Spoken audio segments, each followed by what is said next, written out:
Река Ижма – одна из самых больших в республике. Тысячи лет она несет свои воды в могучую Печору. Сотни лет эти северные просторы влекут к себе жителей. И если верить археологам, первые люди заселились здесь еще в VIII веке до нашей эры.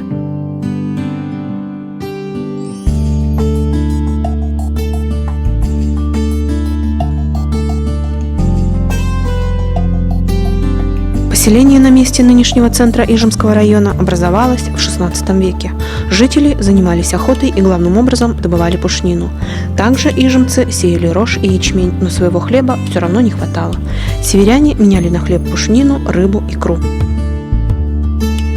Завезя из Усть-Юга молочный скот, ижемцы даже вывели новую породу.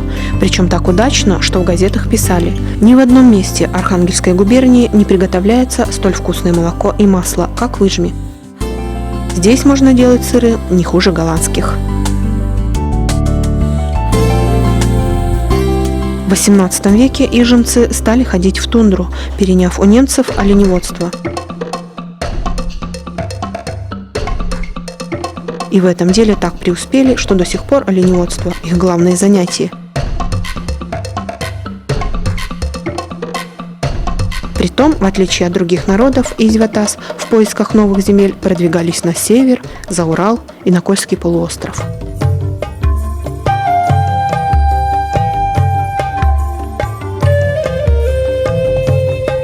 Среди оленеводов были очень зажиточные семьи. Они старались выделиться среди своих сородичей, жертвовали на храмы и строили большие дома.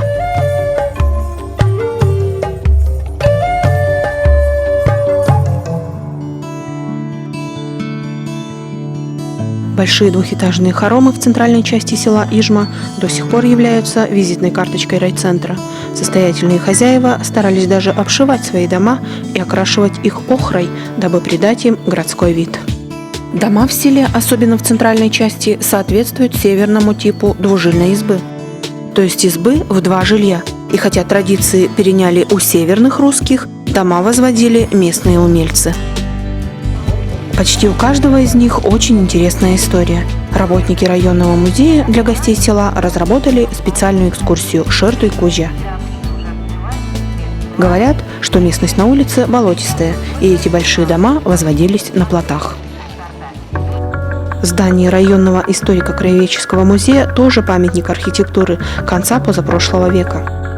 Украшенные фасады совсем не характерны для северных домов.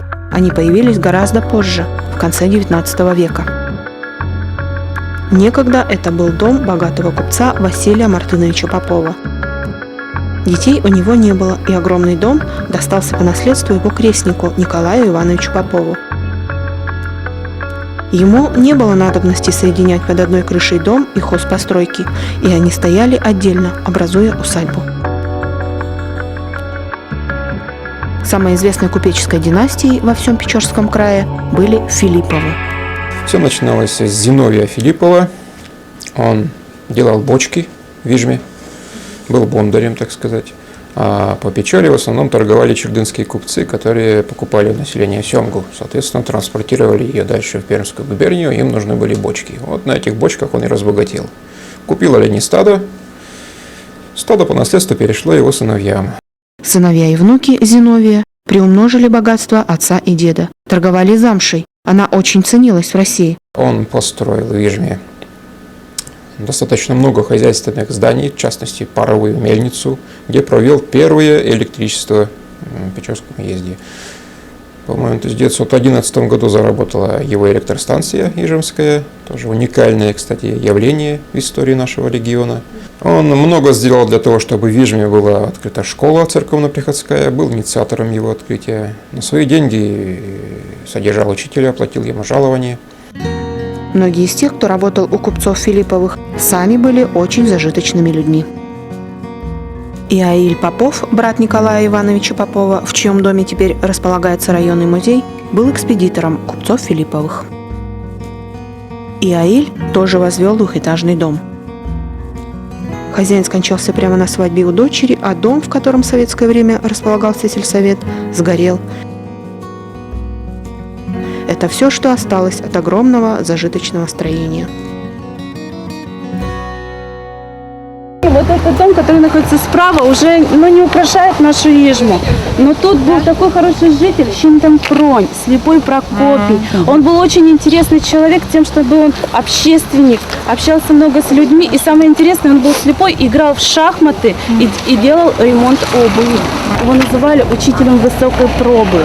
Его очень ценили, он многих людей научил грамоте. И самое интересное, весь двор этого дома был заложен булыжниками. И вот говорилось о том, что здесь жили состоятельные люди. Вот дом, в котором продавали самый вкусный в округе хлеб. А вот здание, где в советские годы жила женщина-туисиха. На втором этаже здания она громко включала граммофон, так что вся улица наслаждалась звуками музыки.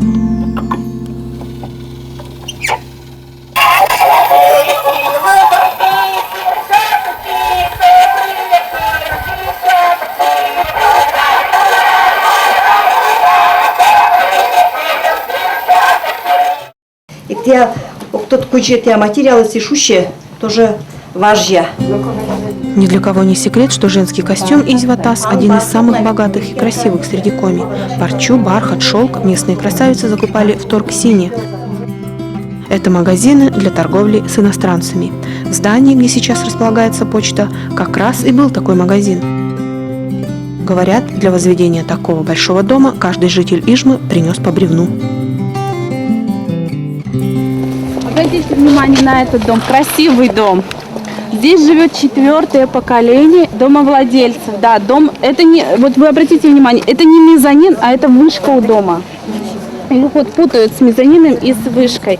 И самое интересное, что в этом доме он до сих пор хранит отверстие от пуль, когда у нас гражданская война была, здесь восстанавливала советская власть, до сих пор хранит эти отверстия внутри дома. Стена, вот, хозяйка дома ее обоями не покрыла, а вот просто покрасила. Внутри дома? Очень хорошо, да, и они очень хорошо внутри дома стреляли. Она говорит, вот просто заходили и обстреливали.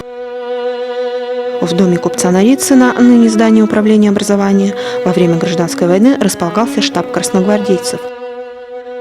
Говорят, при возведении этого дома владелец пожелал, чтобы другого такого в округе точно не было. Появился балкон и резные украшения на окнах. Двор был выложен булыжниками. По воспоминаниям старожилов, недалеко от хором купца Нарицына стоял дом китайского торговца.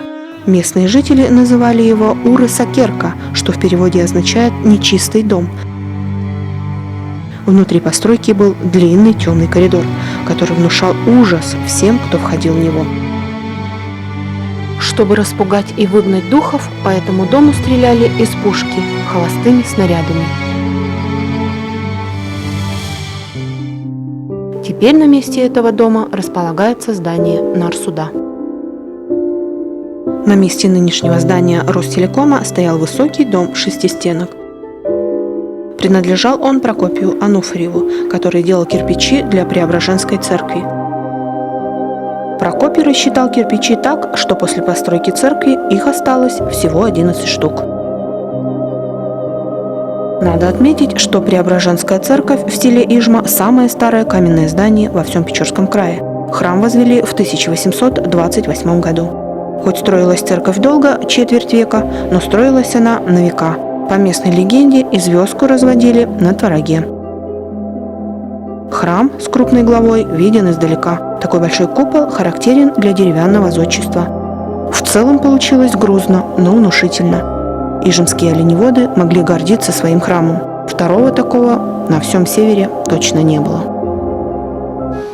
Почти о каждом доме в центре Ижмы можно рассказать много интересного. К сожалению, не все строения сохранились до наших дней.